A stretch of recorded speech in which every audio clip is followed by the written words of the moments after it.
Okay, good afternoon to all of you. Now I am going to start now your class 10, chapter 6, life processes. Life process में पिछले class में acceleration के बारे में हमने पढ़ा था और आज हम पढ़ेंगे इनहेलेशन के बारे में। ये दोनों प्रोसेस ब्रीदिंग में होता है। ब्रीदिंग के प्रोसेस में इनहेल और एक्सेल का जो प्रोसेस आता है उसी प्रोसेस में आज हम इनहेलेशन पढ़ेंगे। जैसा कि आप लोग बोर्ड पर देख रहे हो, यही हेडिंग मैंने लिखा है, इनहेलेशन। इनहेलेशन को हिंदी में सांस को लेना, सांस लेते समय हम ऑक्सीजन को लेते हैं। ठीक है, तो आज के प्रोसेस में हम इसको समझने का प्रयास करेंगे। कमान और टॉपिक, आइए हम सब समझते हैं होता क्या है inhalation. As we exhale, as we exhale, जैसे कि जब हम एक्सेल करते हैं, सांस को छोड़ते हैं, right now, as we exhale,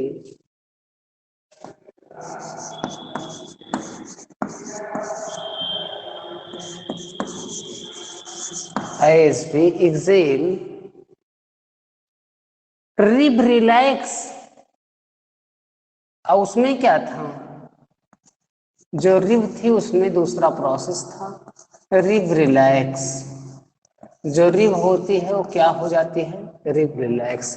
as we exhale, rib relax, causing the diaphragm to move, causing the diaphragm, causing the diaphragm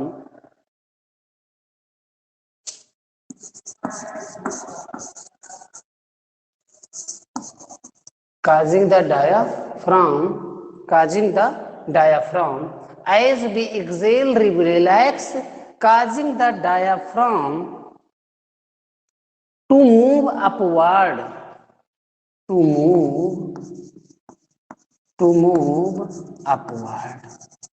ठीक है, वार्ड माने होता है की तरफ, डाउनवर्ड नीचे की तरफ, अपवर्ड ऊपर की तरफ। ठीक है, इंग्लिश का वर्ड है। कह रहे हैं एज वी एक्सेल, जैसे कि हम सांस को छोड़ते हैं, रिब रिलैक्स हो जाती है।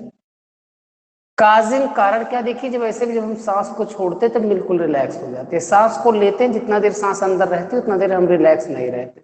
ये वही बात कह रहे हैं। कह रहे हैं एज वी एक्सेल, जैसे हम एक्सेल करते हैं, रिब रिलैक्स हो जाती है। काजिंग द डायाफ्राम, कारण क्या है, जो डायाफ्राम है, टू मूव अपवर्ड, ऊपर की तरफ गति करता है। जो डायाफ्राम है ऊपर की तरफ गति करता, आप लोग महसूस कर सकते हो। ठीक है, causing the diaphragm to move upward, वही बात कर रहे हैं। This decreasing the space, this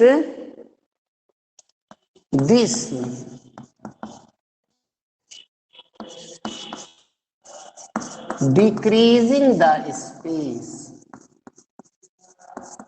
this decreasing the space, this माने इसी, डिक्रीज माने डिक्रीजेज, लिखो इसको, डिक्रीजिंग मत लिखो, डिक्रीजेज, दिस डिक्रीजेज। आप जानते हो ना, इंक्रीज करना बढ़ना होता है और डिक्रीज माने घटना होता है, इंग्लिश का वर्ड है।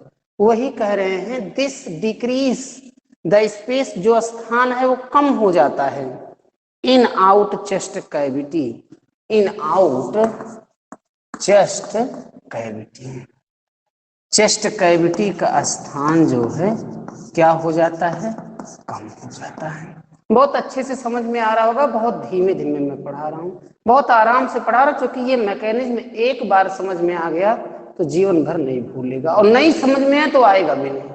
इसलिए बहुत आराम से एक एक इंग्लिश का वर्ड मैं बहुत संभाल के यूज कर रहा हूँ, और यही आपके नोट्स में भी लिखा है। ठीक है, आप बहुत ध्यान से समझने का प्रयास कर, रटना नहीं है, केवल समझना है। मैंने पहले भी कहा था, अब भी कह रहा हूं, आपको समझना है, रटना नहीं है। मैकेनिज्म रटा नहीं जाता है। ठीक है, आइए हम लोग अपने टॉपिक पर चलते हैं फिर से। एज बी एक्सेल, जैसे हम एक्सेल करते हैं। रिब रिलैक्स, रिब मैंने बताया था ना जो रिब होता है, आप फिगर को अगर ड्रा किए हो तो। हाँ, आज सारे बच्चों के लिए हमारे पास 17 बच्चे इस टाइम मैं देख रहा हूं कि जितने बच्चे हो सारे बच्चे व्हाट्सएप पर हमारे अपने नोट्स की स्क्रीनशॉट या फोटो लेकर के या पीडीएफ बना करके भेज दीजिएगा, सारे बच्चों को मैं कह रहा हूं। नहीं तो फिर आप जानिएगा, आपका काम जानेगा, फिर एग्जाम के बाद आप स्कूल का चक्कर तभी लगाते हो। क्लास इंस्टीट्यूट अगर आप नहीं समझते हो क्या होता है तो आप तभी है परेशान हो जाते हो। इसलिए आप परेशान न रहो, रिलैक्स रहो, पढ़ाई करो, नोट्स बनाओ, एनसीईआरटी पढ़ो, फिगर ड्रा करो, क्लास को अच्छे से कंसंट्रेट होकर के लो। ठीक है, आप लोगों के लिए वर्क है, आप चाहे जैसे मेरे पास व्हाट्सएप मेरा जो नंबर है 9454879436, उस पर आप जो है व्हाट्सएप करोगे, मैं चेक करूंगा कितने बच्चे ने उसको भेजा है। ठीक है, 17 बच्चे हो, मैं देख रहा हूं, मेरे पास मेरे सामने हो, मैं देख रहा हूं मेरे पास सारे बच्चे उसका पीडीएफ या फोटो मेरे पास भेजेंगे, ये आपके लिए वर्क है। अब विद फिगर मैंने जो नोट्स भेजा ना, उसी नोट्स को अपनी हैंड राइटिंग में राइट करके नीट एंड क्लीन आप बनाइएगा, और हो सकेगा तो कॉपी सादी पारी रखिएगा, ज्यादा अच्छा रहेगा। नहीं तो जैसे भी बनाए हो वैसे ठीक है, वही भेज दीजिएगा। ठीक है, आइए हम लोग अपने टॉपिक पर चलते हैं। As we exhale, rib relax, rib relax हो जाती है। काजिंग क्या है? The diaphragm to move upward, ये पूछा जाता है क्वेश्चन, यहां से क्वेश्चन आ चुका क्वेश्चन है। व्हेन डायाफ्राम अपवर्ड, डायाफ्राम कब मूव अपवर्ड करता है? व्हेन डायाफ्राम मूव अपवर्ड, ये पूछता है आपसे। दिस डिक्रीजेस द स्पेस, और ये कम कर देता है स्पेस को इन आउट चेस्ट कैविटी, हमारे चेस्ट कैविटी। ठीक है, यही बात ही इसमें राइट किया हुआ है। कुछ बच्चों को मैं देख रहा हूँ रेगुलर चैटिंग करते रहते हैं। आप लोग बच्चों पढ़ने आए हो, आप केवल पढ़ो, अपना माइंड कंसंट्रेट होकर केवल पढ़ने पर लगाओ। नहीं तो मैं एक एक बच्चे को देख रहा हूँ, ये सारा कमेंट मेरे पास कमेंट बॉक्स में पड़ा ही रहेगा, फिर आप परेशान हो जाओगे। आप खुश रहो, प्रसन्न रहो, पढ़ाई करो, कमेंट नहीं। पढ़ने आते हो ना, रिलैक्स होकर पढ़ो। खूब मजे से पढ़ा रहा हूँ, बहुत आराम से धीरे धीरे में पढ़ा रहा हूँ ताकि आपके समझ में आ जाए। बहुत आराम से एक एक वर्ड को मैं संभाल संभाल के बोल रहा हूँ, इसका हिंदी बोल रहा हूँ, इसका इंग्लिश बोल रहा हूँ, बार बार रिवाइज कर रहा हूँ। क्यों? ताकि जितना आपके सिलेबस में है आपको अच्छे से आ जाए। और अगले ही महीने तो आपका एग्जाम है, ज्यादा दिन एग्जाम है भी नहीं, बस अगले महीने आपका एग्जाम है। ये आपको पता भी है कि सर अगले महीने हमारा एग्जाम है, और आपको सिलेबस भी मालूम है हमारे सिलेबस में क्या है। आप जानते हो ना यूनिट फर्स्ट में कौन कौन सा आ रहा है, ये आपको मालूम भी है। तो यूनिट फर्स्ट में आपका लाइव प्रोसेस आ रहा है, इसलिए बहुत अच्छे से मैं पढ़ा रहा हूँ ताकि प्रॉब्लम ना क्रिएट हो। ठीक है, याद है ना, मैंने बताया था ना अगले महीने आपका एग्जाम है, इसलिए बहुत ध्यान से पढ़ो और आज नोट्स भेज देना मेरे अच्छे बच्चों, मेहनत से पढ़ो। आइए हम अपने टॉपिक पर चलते हैं, टाइम वेस्ट नहीं करते हैं।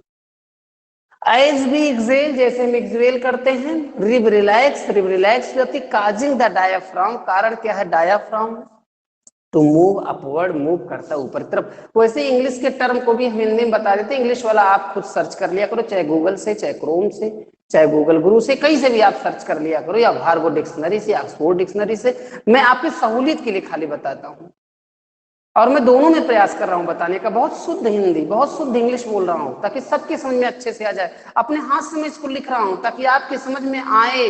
रफली भी करो, फेयर भी करो, फिगर भी बनाओ, एनसीईआरटी भी पढ़ो, खूब पढ़ो, ताकि 95 से नीचे किसी का नंबर ही ना आए। चलिए, एज भी एक्सेल, रिब रिलैक्स, जैसे एक्सेल करते रिब रिलैक्स हो जाती है। काजिंग द डायाफ्राम, कारण क्या है? जो डायाफ्राम है टू मूव अपवर्ड, ऊपर की तरफ गति करता है। दिस डिक्रीजेस द स्पेस, या डिक्रीज कर देता है स्पेस को इन out chest cavity, chest cavity के। ठीक है, pushing the air out of the lungs, pushing करता है किसको? पुशिंग द एयर, हवा को पुश करता है, कहां करता है? Out of the lungs, out of the lungs. Pushing the air, हवा को पुश करता है, pushing the air out of the lungs, lungs के बाहर हवा को पुश करता है, pushing the air out of the lungs. कल के प्रोसेस में बहुत अच्छे से मैंने बताया था क्या क्या अल्वलाई एयर में क्या होता है, वो किसको देता है, वो प्रोसेस किसमें होता है, ये वही उसी की आगे का पार्ट है। ठीक है, air out of the lungs. अब हम देखेंगे रेस्पिरेशन, बस इतना ही इनहेलेशन में था। एक्सहेलेशन में प्रोसेस बड़ा था लेकिन इसमें कम है, जो सिलेबस में खाली उतना हम पढ़ा रहे हैं। अब हम आगे के लिए देखेंगे। अब आप इसको समझ गए होंगे। As we exhale rib relax हो जाती है, causing the diaphragm to move upward, this decreases the space in out chest cavity, pushing the air out of the lungs. अगला हम पढ़ेंगे रेस्पिरेशन इन प्लांट्स। ये तो हम अभी तक पढ़ रहे थे एनिमल्स में कैसे होता है, अब हम पढ़ेंगे रेस्पिरेशन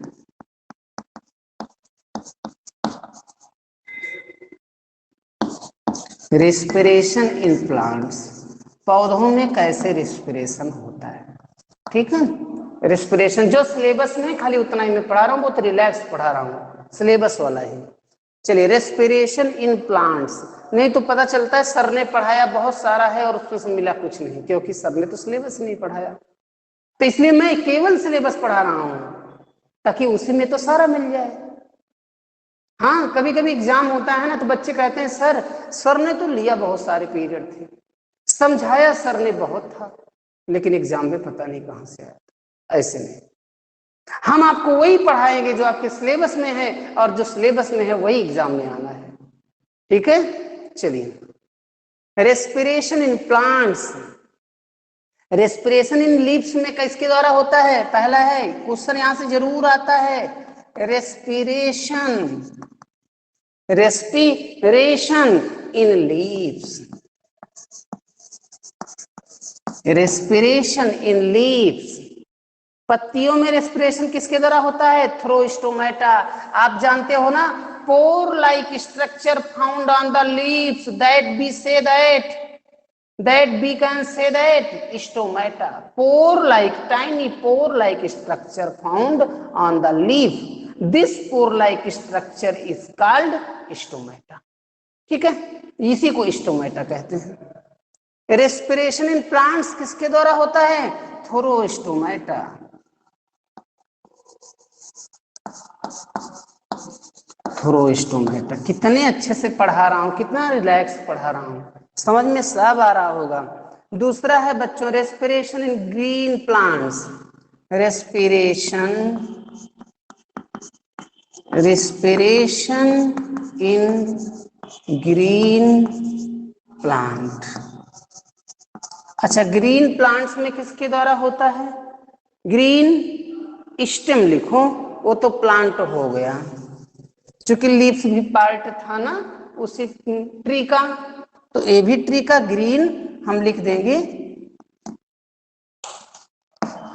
जैसे ये तो आपके ट्री का पार्ट था, वैसे स्टेम भी ट्री का पार्ट है, तो हम स्टेम लिखेंगे। ग्रीन स्टेम में किसके द्वारा होता है, इसमें भी वही होता है, थ्रो स्टोमेटा। थ्रो स्टोमेटा किसके द्वारा होता है, थ्रो स्टोमेटा द्वारा होता है। बहुत अच्छे से समझ में आ रहा होगा, सबको समझ में आ रहा होगा। रेस्पिरेशन इन लीफ किसके द्वारा हुआ, through stomata. Respiration in green stem किसके द्वारा हुआ, थ्रू स्टोमेटा। ये क्वेश्चन बच्चों आता है, हर बार क्वेश्चन यहाँ से पूछता है, हर बार एनसीईआरटी का क्वेश्चन है, हर बार ही क्वेश्चन आता है। ठीक है, चलिए, और एक और है कि रेस्पिरेशन इन वुड स्टेम, ये वाला क्वेश्चन आया था 2014 में। Respiration in would stem, respiration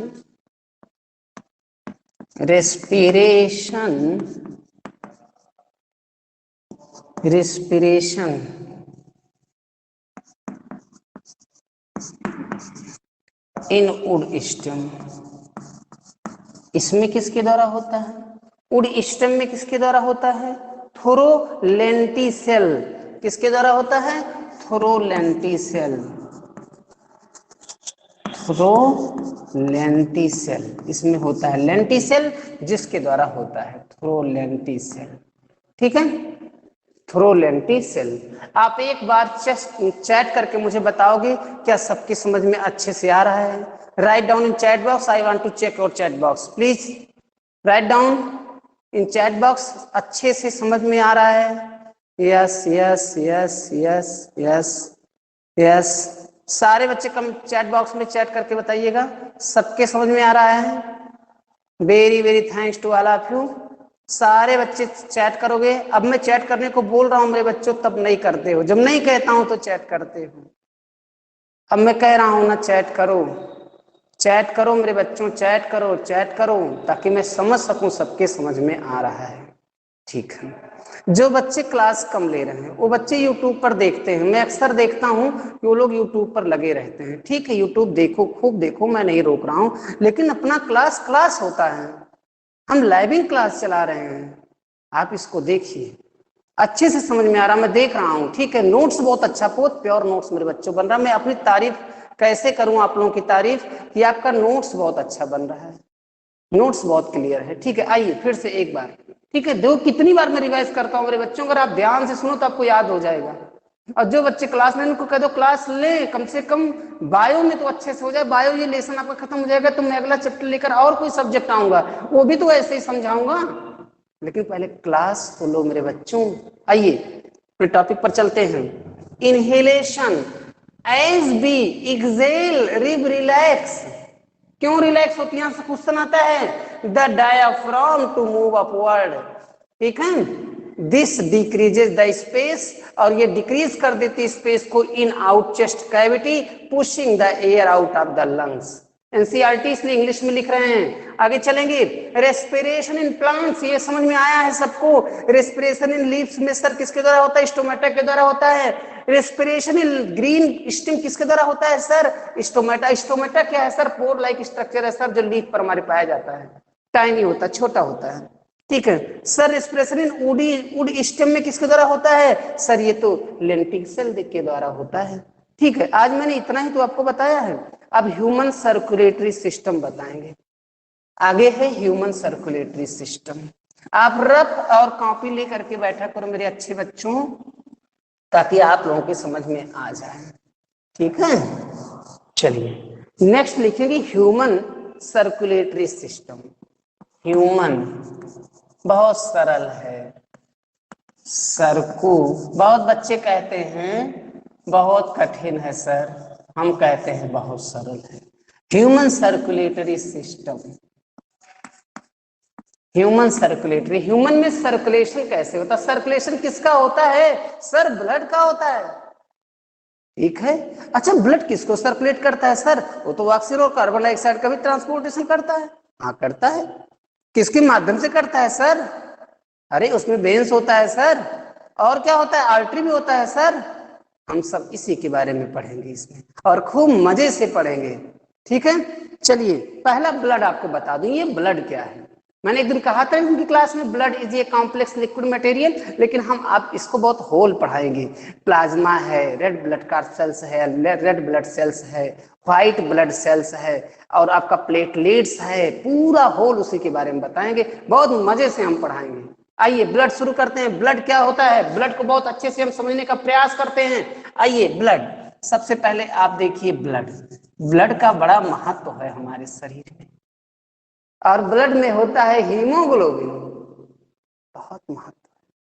कल तो आपने हीमोग्लोबिन को देखा था, उसके फंक्शन को देखा ही था। मजे से पढ़िए, एकदम बिंदास पढ़िए, ताकि बहुत अच्छे से समझ में आ जाए। चलिए ब्लड क्या होता है, थोड़ा सा सर ब्लड के बारे में बताइए। आप लोग खुद भी तो ब्लड के बारे में जानते हैं मेरे अच्छे बच्चों। ब्लड क्या होता है कि बताने की मुझे जरूरत है? ब्लड क्या है, बोलो। ब्लड क्या है, ब्लड का क्या रोल है? ठीक है, ब्लड इज अ लिक्विड, या कह सकते हो blood is a fluid. Blood क्या है? Blood is a fluid. Sir fluid क्या होता है? जो बहता रहता है उसी को तो फ्लूइड कहते हैं। चलिए ठीक है, ब्लड इज अ फ्लूइड, एक फ्लूइड। और क्या है सर? कनेक्टिव टिश्यू भी है, ये टिश्यू का टाइप है कनेक्टिव टिश्यू। कनेक्टिव की टिश्यू किसे कहते हैं? जब हम टिश्यू लेकिन 9th के कोर्स में है टिश्यू, कनेक्टिव टिश्यूज में आपने पढ़ा रहा होगा, कनेक्टिव टिश्यू, कनेक्टिव टिश्यू। चलिए blood is a fluid connective tissue, इतना तो क्लियर हो गया। ब्लड एक फ्लूइड कनेक्टिव टिश्यू है, इतना तो बिल्कुल क्लियर हो गया सर मेरे। क्या समझ में आया? ब्लड क्या है, व्हाट इज ब्लड? तो blood is a fluid connective tissue. कौन बताया है? पुष्पेंद्र सर ने क्लास में पढ़ा, जिसमें बताया था कि blood is a fluid connective tissue. चलिए इतना तो क्लियर हो गया ब्लड के बारे में। Which consist of, which consist of, which consists of, क्या क्या इसके पास होता है भैया? मैंने अभी आपको इसके पार्ट भी बताया था। प्लाज्मा है, मैंने बताया था ना, रेड ब्लड सेल्स हैं, तो उसी पार्ट को हमें लिखना है। क्या है पहला पार्ट? प्लाज्मा, ठीक है, प्लाज्मा है। और क्या है सर? हमारे एक स्टूडेंट कह रहे थे सर आप स्टार लगा दिया करिए तो क्लियर हो जाता है। ठीक है, मैंने कहा ठीक है, मैं आप जो कह रहे हो मैं लगा दूंगा, मेरा क्या करना है। ये डैश सर कर दिया करिए। वैसे नोट्स में तो मैं डैश करता हूँ, नोट्स में आप देखोगे ना ऐसे डैश मिलता है। एक प्लाज्मा हो गया, दूसरा क्या हो गया? रेड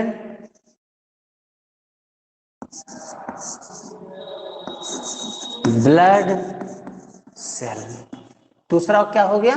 रेड ब्लड सेल्स हो गया। तीसरा क्या हो गया? व्हाइट ब्लड सेल्स हो गया। तीसरा क्या हो गया?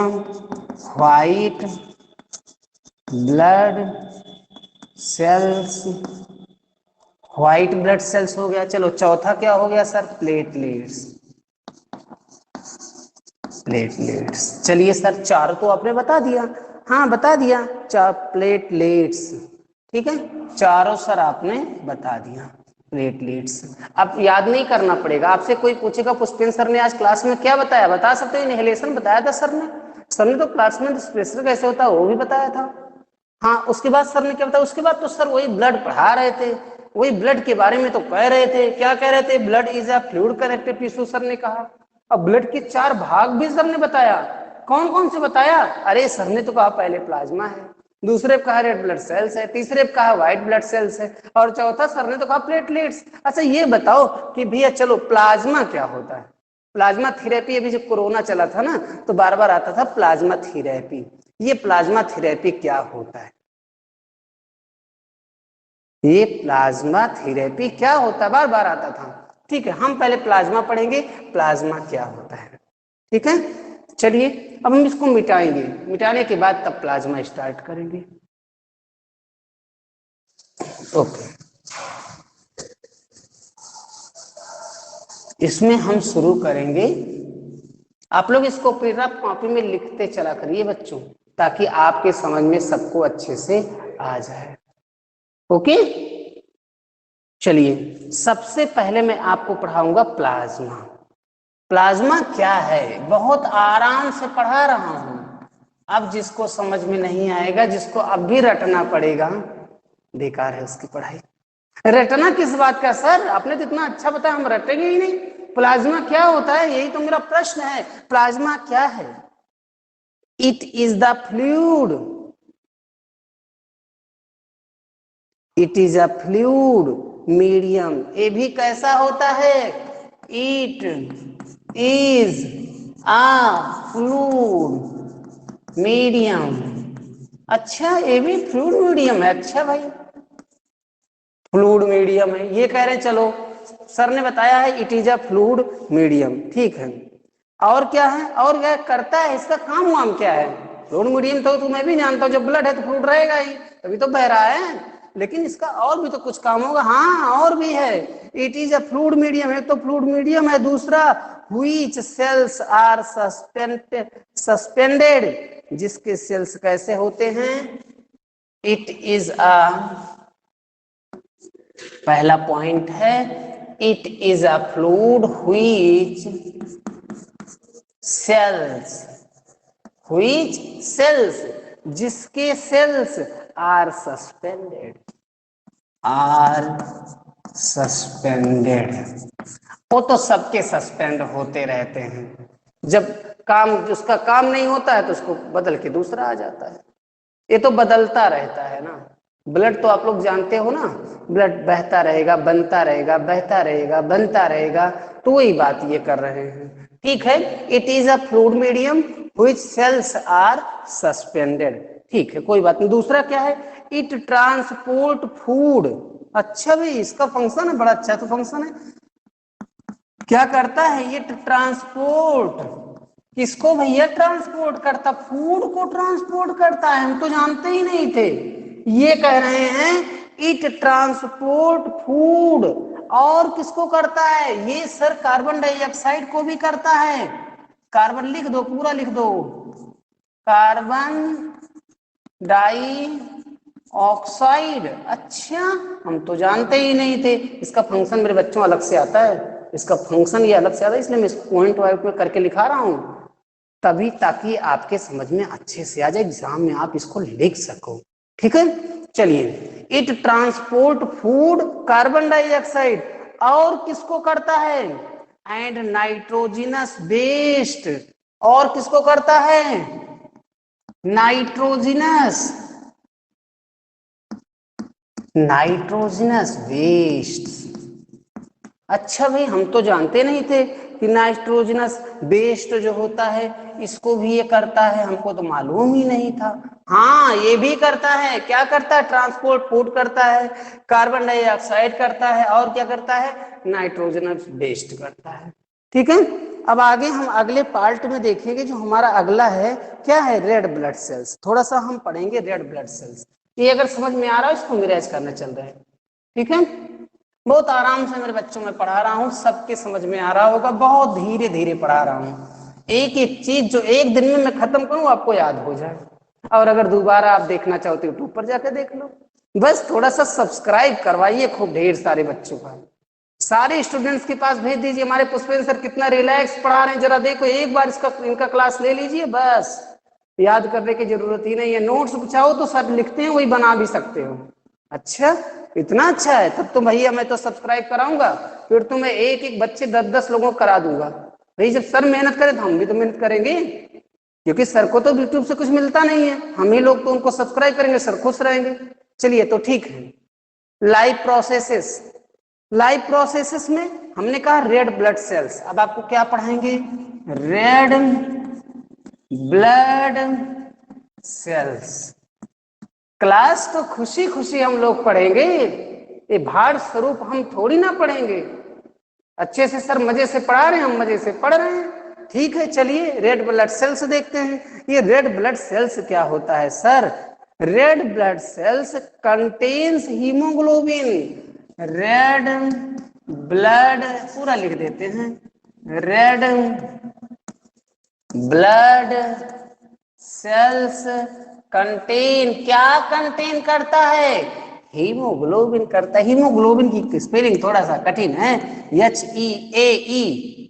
HEAEMO haemoglobin, GLOBIN haemoglobin. अरे याद क्यों नहीं रहेगा मेरे बच्चों, बहुत कठिन इतना भी नहीं है कि आपको याद नहीं रहेगा।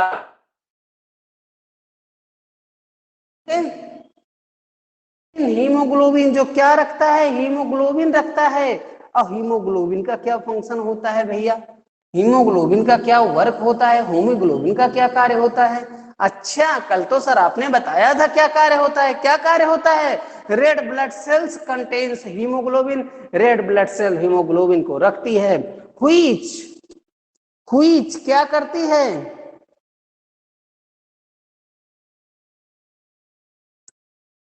व्हिच क्या करती है ये,